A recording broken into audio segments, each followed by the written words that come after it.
society imposes what it thinks it knows best. I think that needs to be totally revisited. I wasn't imprisoned or compartmentalised or straitjacketed by the structure of classical cooking. We've got the opportunities to reignite our relationship with food. Food was my mechanism for discovery. The sound of the sea, the orange and beetroot jelly, the stuff with the nitrogen, they're there because there's a story behind them.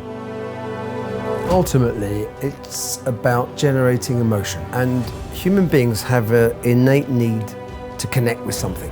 Cooking and eating the food that we cook made us human. I used to tell people I was driven by fear of failure, and maybe I was. But in fact, there's a point when it flipped. The fear was then surpassed by the belief. How can one guy with no training at a cottage in Bray that's nowhere near London create this, phenomenon? Because I'm a human being. Because anyone can do it if their belief becomes stronger than their fear. Open the door and celebrate the beauty of being a human being and this beauty of imagination. I'm going to have a bloody good go at influencing the way that we approach our food. Question everything.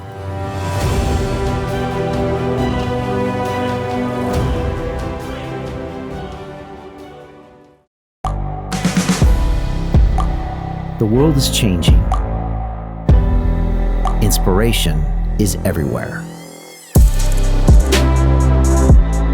It has never been so easy to connect, share, and bring people together. We're learning from others and finding the best in ourselves. Challenging our beliefs. Sharing our vulnerability. Overcoming our fears. Transforming ourselves so we can transform the world. How far can we go? This is London Real. I am Brian Rose. My guest today is...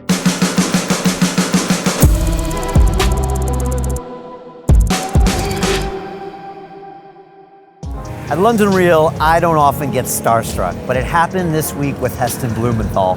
And funny enough, I actually met Heston back in 2008 when, as a greedy banker, I took one of my clients out to his restaurant, The Fat Duck in Bray. He has a 3-star Michelin restaurant. He's been voted Best Restaurant of the Year. And Heston is a genius when it comes to the neuroscience of food. He says it's one of the most complicated things that the human body does is flavor perception. And Heston is a master of just challenging everything you thought was normal and messing with your brain when it comes to flavors, food, and perception. And I was so excited to sit down with Heston, and he blew my mind, talking about how he uses food to get us connected, because we all walk around so disconnected, and how he can show you what it's like to live a beautiful human life by presenting you something on a dish. And again, I was super excited. Heston went everywhere and talked about everything, but not just food. We talked about consciousness, about perfection, about creativity. He's a big fan of our episodes with David Icke and Sadhguru, and I know you're going to love this adventure down the rabbit hole into Heston Blumenthal's brain. So without any further ado, here is the man himself. This is London Real. I am Brian Rose. My guest today is Heston Blumenthal, the British chef, restaurant owner, author, and pioneer of multi-sensory cooking. You own 6 restaurants and are known internationally for The Fat Duck, which has 3 Michelin stars, and is famous for dishes like bacon and egg ice cream, mock turtle soup, and snail porridge. You've written many books, starred in television shows, and are a fellow of the Royal Society of Chemistry and the Royal Academy of Culinary Arts. In 2006, you were awarded the O.B.E. by Her Majesty the Queen for your services to British gastronomy. Heston, welcome to London Real. Well, I don't know how I'm going to live up to that introduction. Thank you. It's great to be here. Great to have you here. We're all pretty excited. And we actually met about 11 years ago. I just showed you a picture of younger versions of both of us.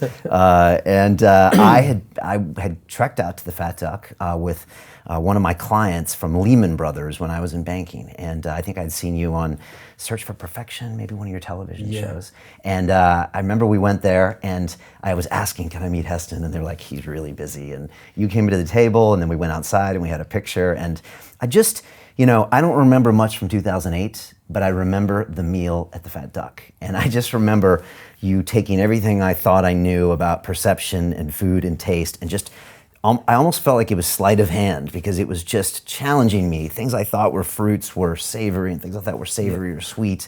And then the waitress said, "Good morning," and then made the bacon and egg ice cream at the table. Oh, yes. And then, and there was an egg and she cracked it, but there wasn't an egg in there. And my brain just kept saying, what's happening? And everything was being challenged. The sounds of the sea, where there was this seafood dish that looked like a beach with foam.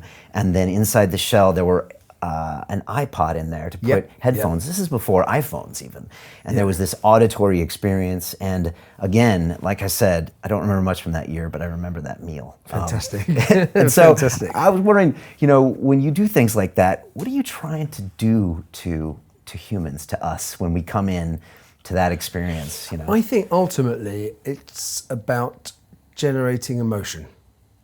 And human beings have an innate need to connect with something. With themselves, with another individual, with nature, with social media, with drugs, with alcohol. I mean, if we can't connect with ourselves and connect with nature and connect with the people that we love, there's more chances of us finding something else to connect with. And that is really driven by our emotions. And I think that we like, generally, if we discover something that we love discovering, we love the feeling of discovering it, and it might be a particular sunset or a bottle of wine. There's an element of us that will want to share some of that with people that we want to impress or we care about. Right. And so I suppose some of this was about me sharing my voyage and journey of discovery. I'm self-taught, and that was it was a double-edged sword. It was fantastic because I wasn't, imprisoned or compartmentalized or straitjacketed by the structure of classical cooking and that educational process. The downside was it took me a lot longer. I had to work a lot harder because I had to learn by, my organisational skills. Where I've got a fairly full-on ADHD, which I wouldn't change for the world. Right. So it kind of forced me to get very organised in the kitchen. So if I discovered something, so for example, at work here, if I take this coffee and it works really well with a glass of red wine. Okay. Also, we can work with the basil leaf. Something that the second mouthful is exactly the same as the first. Okay. A plate of food, each fourth might be a little bit different. Right. So I've got a milky coffee here. If I then have a sip, I close my eyes and I imagine somebody that fills me with love and happiness. I'm going to do this with you. Okay, so and what we're looking about is one sharper and bitter than the other. Okay. So the first thing, you imagine somebody that fills you with love and happiness, positive thought. You can't think anything bad, and have a sip. Just picture that person. Now immediately, you don't have to tell me. Don't tell me who it is. Picture somebody in your life historically that fills you with negative thoughts. So bitterness, jealousy, anger, hatred, rejection. Now have another sip. Okay.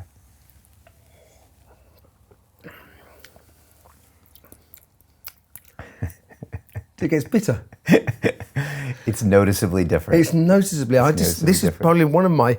This is only in the last this year that I discovered this. It's noticeably different, and yet I have a classic engineering training background from MIT, and that would tell me that it can't be different, right? And we're always taught that the palate is only 5 things, right? And we're all, It is, but your saliva is what the connection between this vertical line that connects our genitals with our gut, our organs, all our heads and our brains. There's so much goes on there. Up, down, continual symbiotic exchange of information. Right. So when you feel fear, if you imagine, I remember watching maybe Jaws or something, a really scary bit. One metaphor for it is I've got a pit in my stomach. Right. Or it's cold, but you don't get cold here. The feeling is across here. Right. And all we have inside our bodies is, we've got over 100 trillion microbes, bacteria. And there are more bacteria in every living human being than all human beings that have ever existed on the planet. And imagine inside, it's just like a little mini universe. So if this system experiences fear and its defense mechanisms, that's where it comes from. If we're scared, it affects our eating. But we're so distracted with everything in modern society today that we don't notice. Right. But that's, my God, it's a big difference. So basil leaf, you just tear it in half, it's much more bitter. It really is, and it's quite, and if you do the left, with wine, I haven't done the coffee, left hand or right hand is different.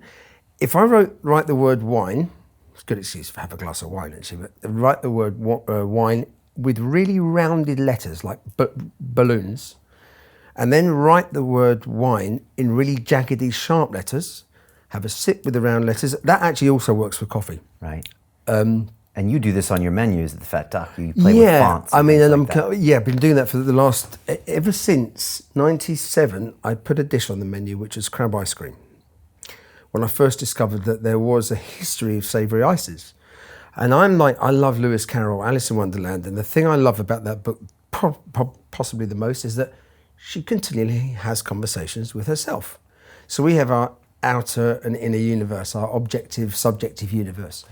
So when I first saw a savoury, it was a Parmesan ice cream, Italian recipe in a book, and I thought, that's weird. So I stopped myself and I thought, Heston, why should I think that's weird? So I have a little think, maybe it's because I've never heard of it before, so it's a bit of a contrasting shock to the system. Right, back to your mantra, question everything, right? That's question everything. Two different perspectives. So question everything and everything. So the universe as a whole is everything, but also every single thing. So you have to look at the detail and the bigger, and it's continually almost like zooming in, out, in, out, in, out. If you're not careful, you just zoom out or you just zoom in. Right.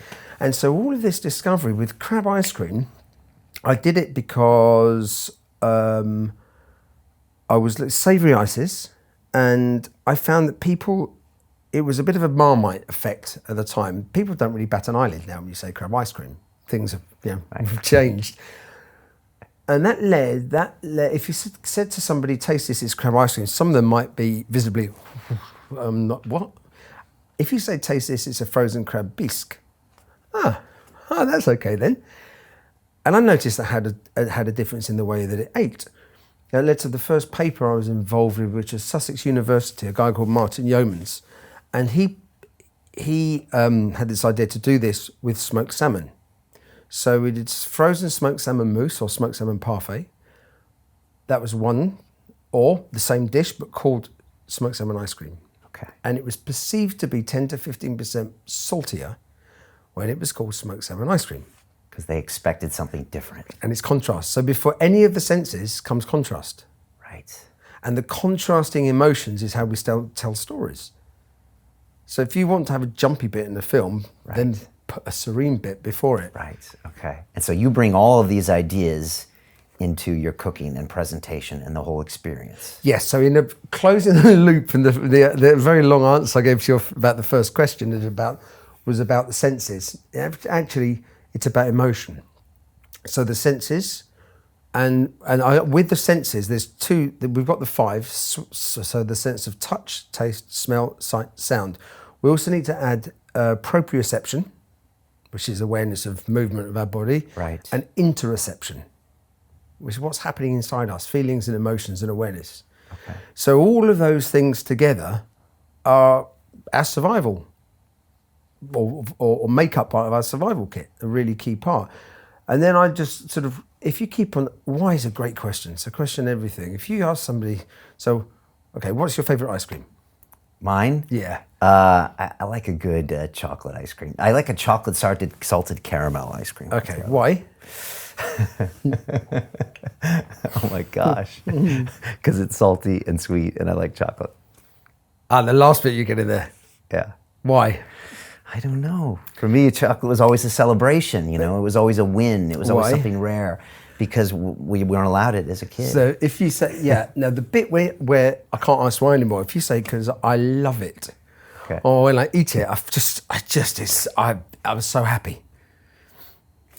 That's the bit. There's nothing I can think of after emotion. Cause and effect thinking, we're driven by emotion. We might be driven by fear of failure, can influence us, the want to succeed, the want for pleasure, the want for happiness or fulfillment. And with food, I think that one of the things we need to look at, if we can approach, and we won't remember to do this every time we eat, of course, we've got other things to get on with. If we can approach our food by feeling fulfilled rather than full, if we focus on the feeling of full, then our relationship with our food is always based on that feeling of full. And there's a lag, there's a delay. So the food that's better for your the microbes lower down in your gut takes longer to feel full because they have to work harder for a reward. Okay. So if you focus on feeling full, now I'm full now, but by the time you feel full, you've already eaten too much. And then you start getting cross with yourself because you think, I don't like this feeling. So we start this funny relationship with food. But if you can feel fulfilled, and that sort of means just slow down eating. And there's a great, a classic mindfulness thing with a raisin. But so just imagine you take a raisin and you look at it and hold it under the light and you see where the creases are. And you'll see there's a shine, maybe a bit of a shine where the light's reflecting off the raisin, depending on how moist it is. How big are the creases? What's the contrast between the light and dark? Is it more pointy on one end than the other?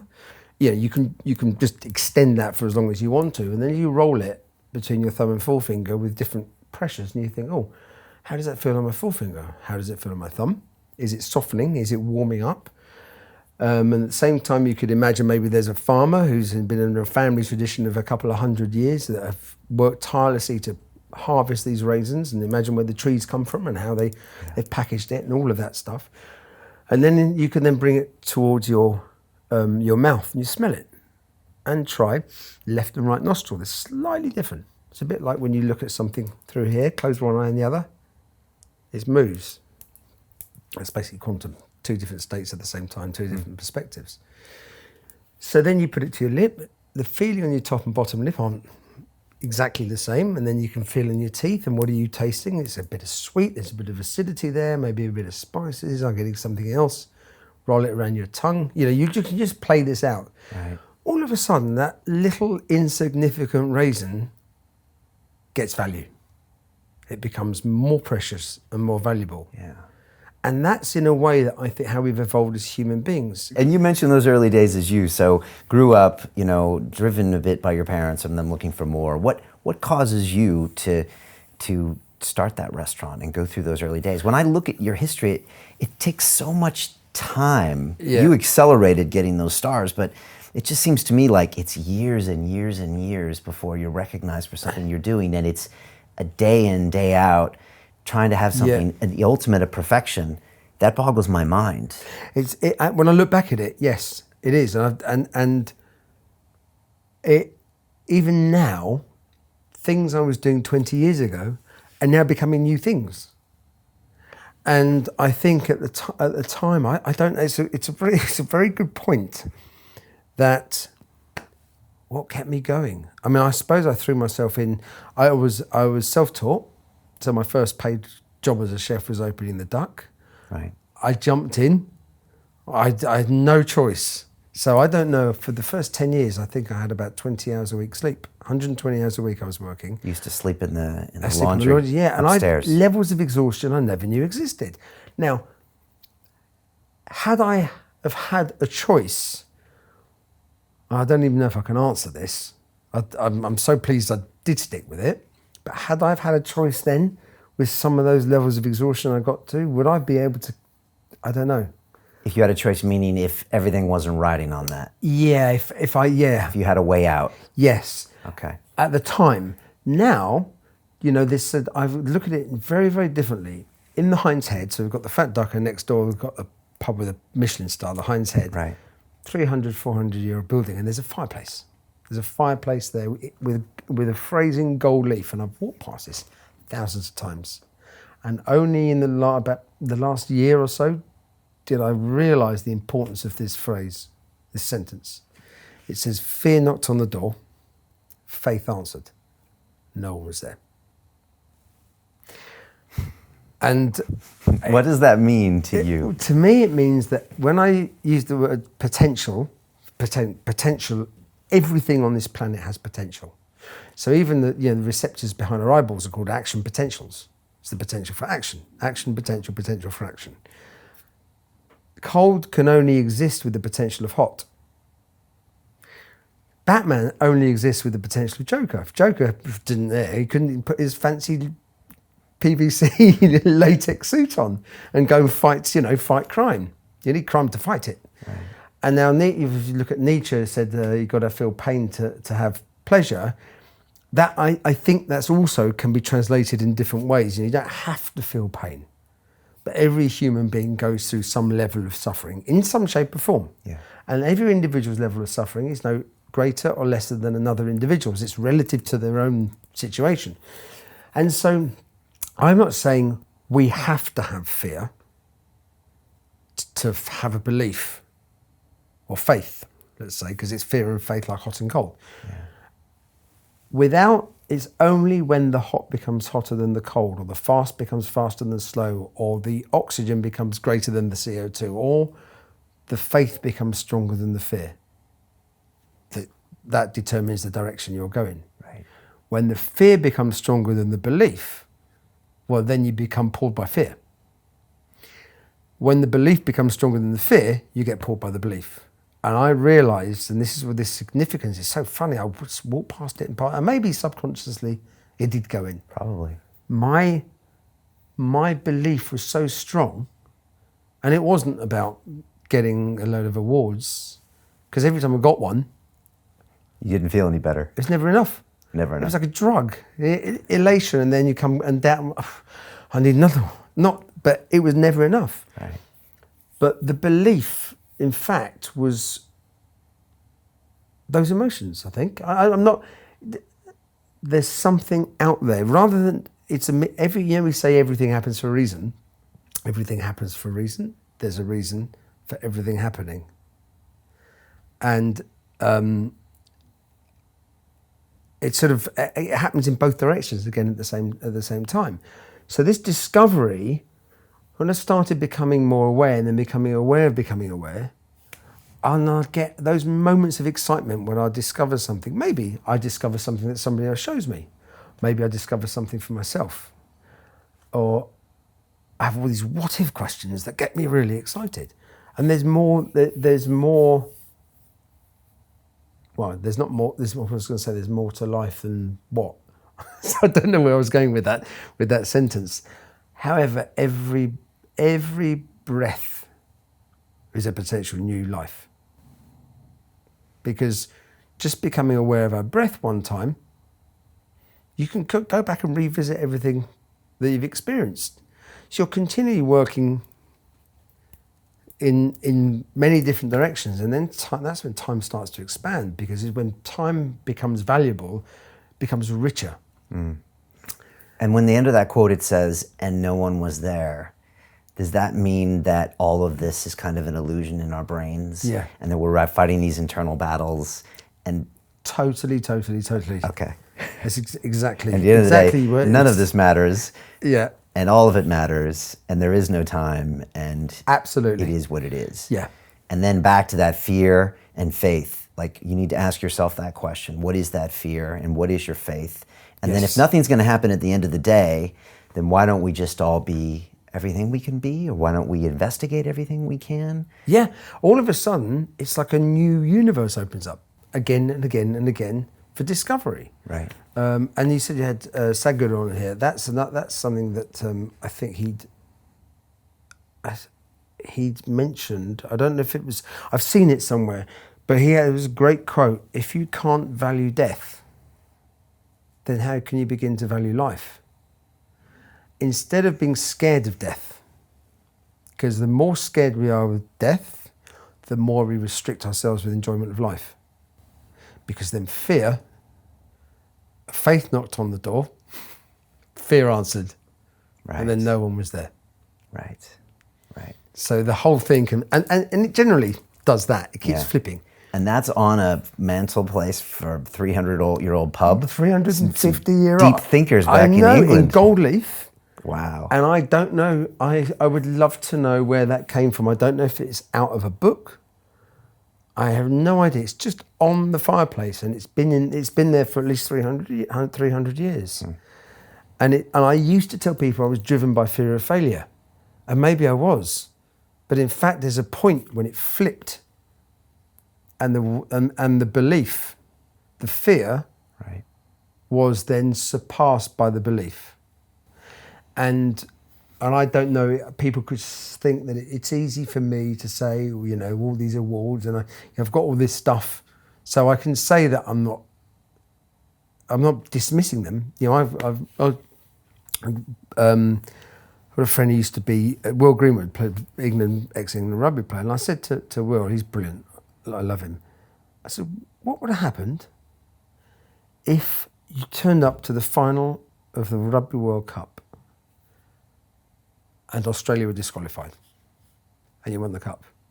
And he thinks a lot, so he sat there for a few seconds and said, you know, I'll probably have the same or similar level of elation in the instant. He said, but it would have very quickly fallen off a cliff. And he said something like, I couldn't think of life after that. When I imagine that now, he said the England team on their last legs, they won everything for 2 years, but they're right at the end of their world domination period, and they just got over the line.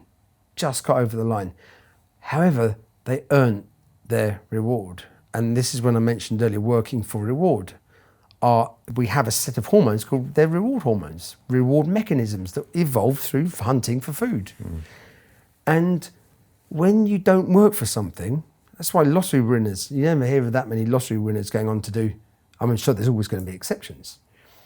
But when you work for something, it becomes much more valuable. Right. It's like for food, if you go foraging, or you catch a fish, or you know, even something like a bottle of wine. If you go to the vineyard and you see the winemaker and you're with him and he tells you a bit about whatever, and then you have a bottle of wine. Yeah, story, narrative, work, everything. Right. That's all the whole reward system. We're flushed with these hormones that have evolved in order to keep us alive, both from a fear and a wanting. So you started off as a storyteller, and also you were just curious and passionate about food. Yes. And why food? Because a couple of things I realise now. I was born in London. What was it like back then? In the 60s. Yeah. And in fact, I remember Jacques Chirac. There was a G7 summit meeting. I did an interview with one of the main TV channels outside the Fat Duck at the same week when this G7 summit was on in Gleneagles. I don't know if you remember this. It was shortly before the Olympics. Okay. London, Paris fighting out. Okay. And apparently Jacques Chirac said, Britain has the worst food in Europe, second only to Finland. Now, no offence to any Finnish people, but that was a bit of I took big offence to that. And this is a person, because my old maitre d' served him in a G7 meeting in France, and he drank beer all the way through his meal. But he just dismissed British, and I'm proud to be British. My name sounds a lot more exotic, but you know, and I love this country. I took big offence to that, and within a couple of weeks, London and Paris fought it out for the Olympics. And I checked this with Seb Coe. About 2 years ago, I saw him and I asked him, and he said, yes, it's true. There are a few other things going on, but it's true. Building up to the Olympics, Jacques Chirac said that comment. The two Finnish representatives pulled their votes from Paris and gave them to London. So my argument is we got the Olympics because of our food, because of our cooking. Maybe not because it was perceived to be so bad. But probably in the 60s, 70s, you know, he wasn't far off. I mean, I grew up, my mum was and is a good cook. There was only one type of pasta you could buy in the supermarket, and it was spaghetti in a blue packet. You couldn't buy olive oil from the supermarket. You had to pour it into your ears. It was for blocked ears. To this day, that's another question I'd like to know. Why olive oil and not other oil? Yeah. But that's what you did with it. Height of luxury was an avocado vinaigrette with malt vinegar. And we went to Cornwall every year for our holiday. And one year my dad had a leasing business, and his business did pretty well, so we went to France. Never been to France. And my dad read about this 3 Michelin-starred restaurant, and my parents had never been to a 1-star before, let alone 3. So I went with them, with my sister, and this restaurant was called the L'Hosto de Beaumanière, and I live 15 minutes down the road from it. Wow. So I've come back to the... Full circle. And I sat in this shaded terrace outside this old Provençal farmhouse in a valley of incredible rocks called the Valley of Hell. Just the way the rocks, the porosity of the rocks, they've receded over the years and they look like, gargoyles. Wow. And there's one of the most beautiful villages in France, Les Baux, named Bauxr because it's all bauxite. And it was lit up at night. Wow. And the noise, we arrived and I remember the sun was going down and the noise of the crickets started to it's funny, I can hear a fridge and there's a little high-pitched whirring sound from the fridge, which isn't too far away from the noise of the crickets. Wow, still remember that. And that came up as the sun went down and then this rock was lit up at night with the big, like Jean Cocteau's son, because the guy's grandfather that started it was very good friends with Picasso and Jean Cocteau, and this pointy son beamed onto the rock, and the sommelier came up with a handlebar moustache, leather apron, little metal tastavan, and when you're small everything seems massive. A wireless that was like a billboard or something from the Ten Commandments palette from a Cecil B. DeMille film, and I've never seen wine glasses. They seemed this big. Never seen anything like it. Crickets going, chink of glasses, the noise of the feet of the waiting staff crunching on gravel, and this unbelievable smell of lavender. I come from London and Cornwall. I mean, it didn't get anything like that. Yeah. And it was as if I'd fallen down a rabbit hole into some multi-sensory wonderland.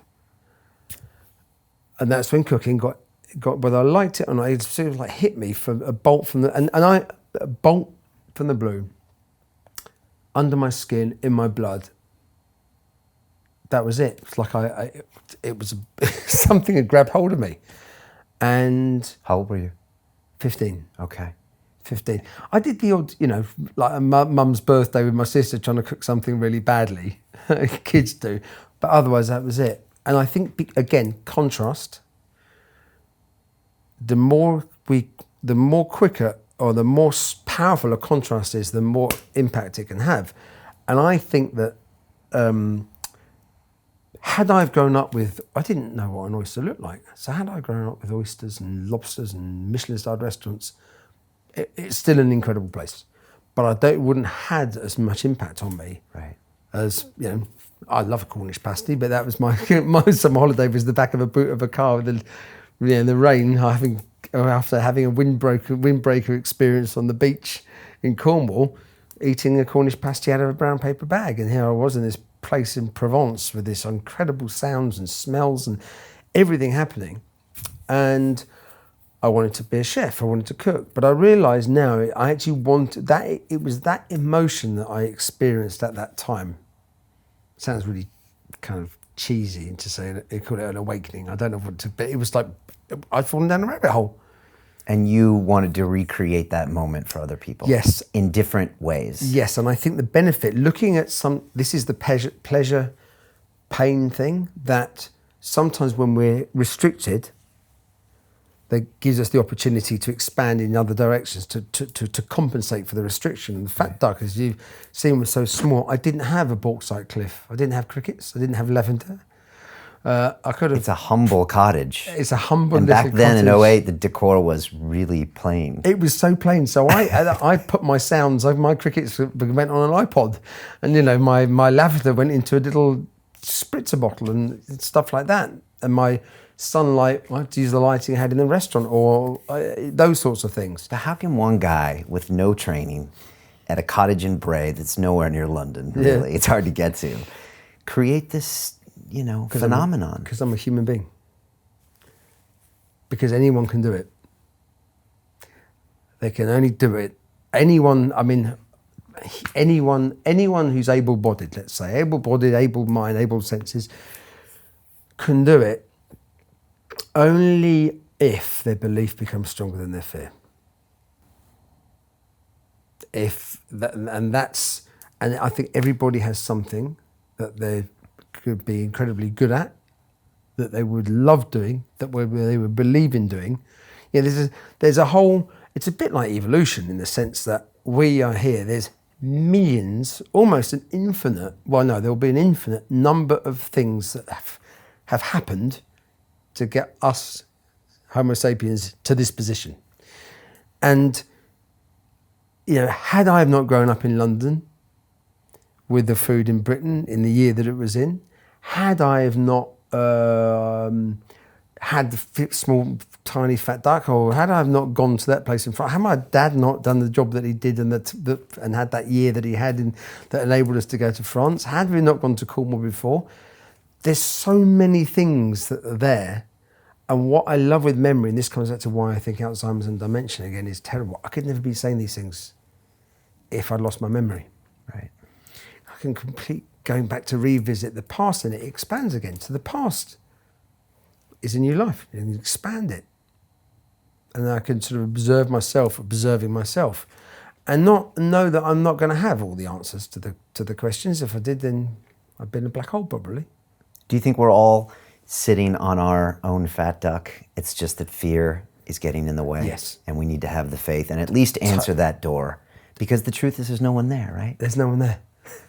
It's exactly it. There's no one. That's exactly it. There's no one there. It's in our heads. It's a phantom in our head.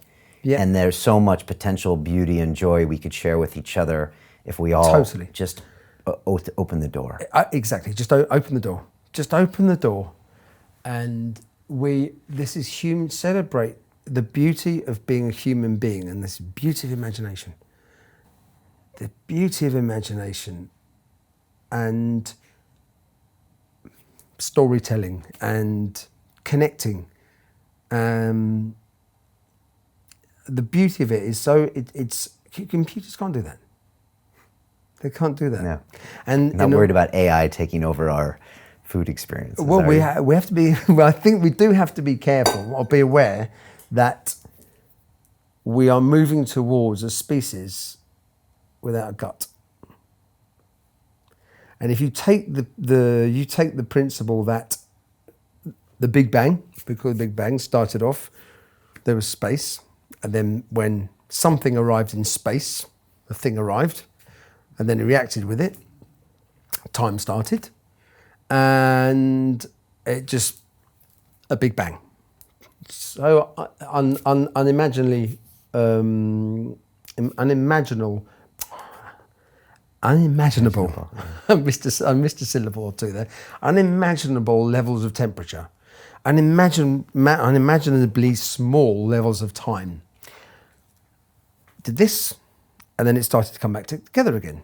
So then the elements gases became dust and particles, and then formed planets, etc., etc. So we came from that stuff, and who said that? We came from dust and will return to dust. So computers, robots, they don't need feeding. They need feeding in a different way. If we don't value, if we don't value the beauty of human beings and the beauty that we've all got inside us, there will be a batch of, I believe Yuval Harari, the Homo Deus book, when he wrote, we're moving, I think he called it the useless humans or something. I think that was his phrase. But if we're not careful, we've invented these amazing things.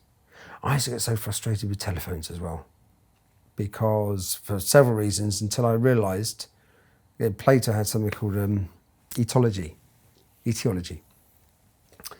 objective, subjective universe. And our objective universe is all the objects that were there before us, the mountains and trees, and there's also our human-created objective universe, like chairs and tables and telephones. Our subjective universe is our relationship with those objects. Right. So rather than me hating telephones, actually, a telephone is a telephone.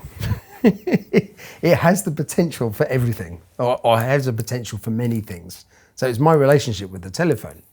And we should embrace, I would love to do a restaurant with robots. Because robots they're nowhere near knowing or getting a robot to pour liquid from one vessel into another. Nowhere near.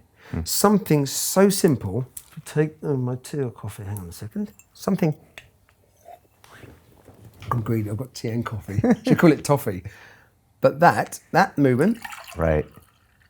I decided, I poured it, I changed the rate of pouring. Yeah. I stopped, I poured it all in. I'd already calculated that it was okay, the quantity wasn't going to overflow. If that was custard or Coca-Cola, I'd have poured it at a different rate. Right. But I wouldn't have been aware of all of this, you just do it. There's no robot that can do this on the planet yet. They're miles away from it. But they're also managing to do some amazing things with robots that we're surprised that they can do.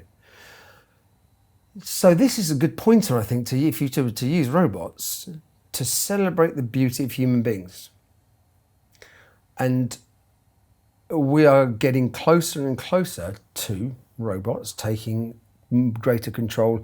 I mean, now a lot of the law firms, it's a big concern of theirs. They're looking at how they're going to deal with the future, because the algorithms are going to calculate, if a legal case is won on a semicolon being in the wrong spot, well, who needs a human to do that? So there's an element of these jobs that are going to be, but what you can't do, having human connection. Right. You can't have, through standard social media, you lose human connection. So you and I couldn't have this connection. Wouldn't be the same if we did it with my fat fingers, typing. But that, again, it's connectivity. And there was a great quote that was, have you seen, there's a site called In a Nutshell? Very, very good. It's very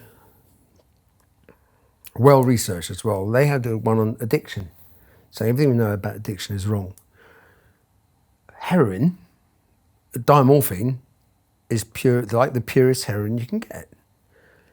But you don't turn, the hospital system doesn't turn your great aunt into a heroin addict after she's had a hip replacement, but she'll still be on diamorphine. And what heroin does, it suppresses all the pain receptors, both physical and emotional pain. That's where its danger is. If we feel judged, many people, they might go and eat for comfort, they might take drugs, they might drink more alcohol, they might get obsessed with the gym. There's all sorts of things we do to try and connect with something. And it ends up, say, the opposite to addiction is not sobriety. The opposite to addiction, or the answer to addiction, is connection. So if we can connect with nature, ourselves and others, that's I think one of the most critical things, and we're becoming increasingly disconnected. Right. Yeah, I'm living proof of that. So yeah, when I was disconnected, I was an addict. I was an alcoholic. I actually had a heroin overdose in New York City about 20 years ago. Wow, did you? And I was disconnected. And when I started connecting, yeah, actually thanks to a lot of what this show does. Yes. I was just about to say that. Actually, all of those things, they just kind of dissolve away when I was connected. But when I was the greedy banker, I was very disconnected, and I couldn't find connection. Yeah. So it's powerful. Your connection would have been from these other things. And there was they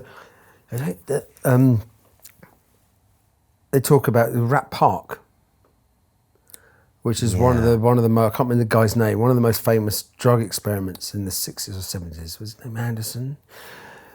A rat in a cage, I think it was cocaine and water, and it would take the cocaine and then would keep on going back to the cocaine until it died. And this professor, noticed that actually the rat was on its own. So he made Rat Park So he put rats with his family of rats, and they had like slides, and I think they say all the rat about town were like. Some of the rats took the cocaine, sometimes, occasionally, and some didn't. None of them got addicted. None of them died. And then they go on to talk about the Vietnam War and how small percentage of people got addicted. Yeah. If you come out of a situation which, like Vietnam, could be like a cage, you take it to numb, and then you go back. This is why I think lots of clinics don't work. They might work for some people, but if you come back out of the clinic into your society, your life, and your life is still the same as before when you went in, right, you're going to go back. It's not enough. You're going to go. You need to change. You need to find that connection, and I think that's the most important thing is being able to find.